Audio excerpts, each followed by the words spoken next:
Assalamualaikum warahmatullahi wabarakatuh. Perkenalkan, saya Ardinda Wulansari dari Fakultas Pertanian, Prodi Agribisnis B, Universitas Muhammadiyah Jember. Di sini saya akan mempresentasikan tentang kerawanan pangan.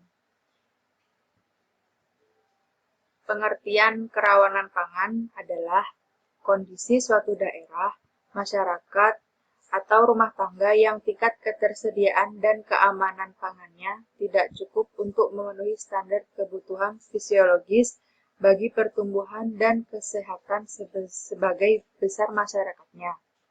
Badan Ketahanan Pangan 2006. Suatu daerah dikatakan rawan pangan dapat diukur dengan banyaknya jumlah rumah tangga prasejahtera yang relatif masih banyak karena alasan ekonomi. Status gizi masyarakatnya yang ditunjukkan oleh status gizi balitanya. Ketersediaan pangan daerah dan kerentanan pangan. Pokok pembahasan.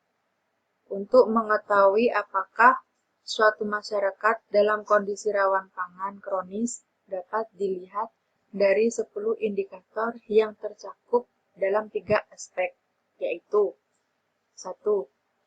Aspek ketersediaan pangan dengan indikator konsumsi normatif per kapita terhadap rasio ketersediaan bersih padi, jagung, ubi kayu, dan ubi jalar. 2.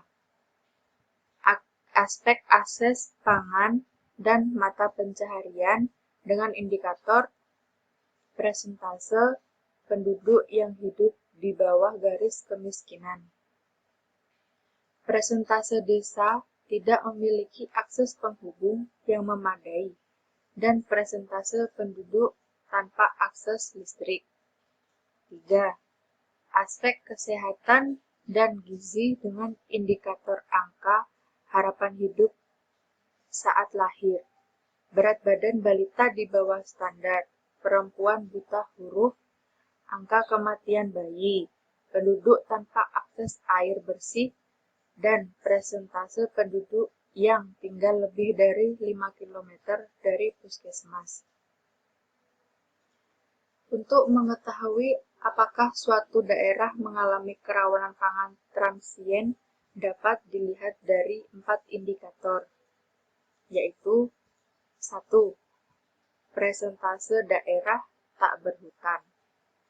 2. Daerah PUSO. 3. Daerah rawan longsor dan banjir, serta 4. Fluktuasi atau penyimpanan curah hujan.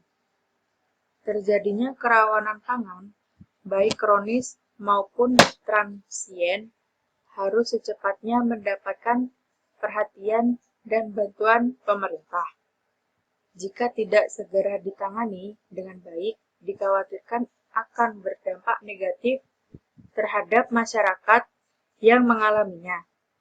Misalnya, terjadinya penurunan tingkat kesehatan, kelaparan, gizi buruk, sampai kematian. Jika sebagian masyarakat dalam waktu wilayah terjadi kerawanan pangan dan gizi buruk, bisa dikatakan daerah tersebut belum berhasil membangun ketahanan pangannya.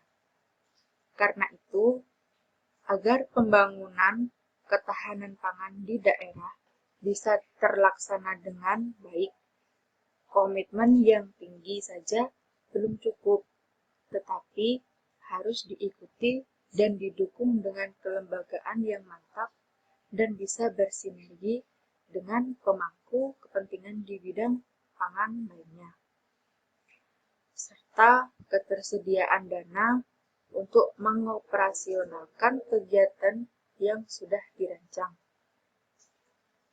Kelembagaan lain yang tidak kalah pentingnya untuk direvitalisasi adalah Pusat Kesehatan Masyarakat, kegiatan posyandu, dan sebagainya, yang peranannya dalam memberikan pelayanan kesehatan sangat dekat dengan masyarakat, terutama bagi wanita hamil, ibu-ibu menyusui, dan balita.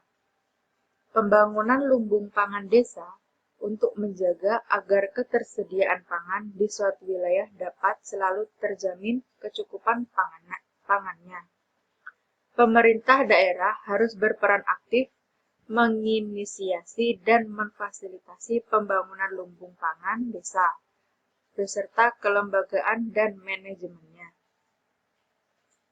Sekian presentasi yang dapat saya sampaikan. Bila ada salah kata, saya mohon maaf. Wassalamualaikum warahmatullahi wabarakatuh.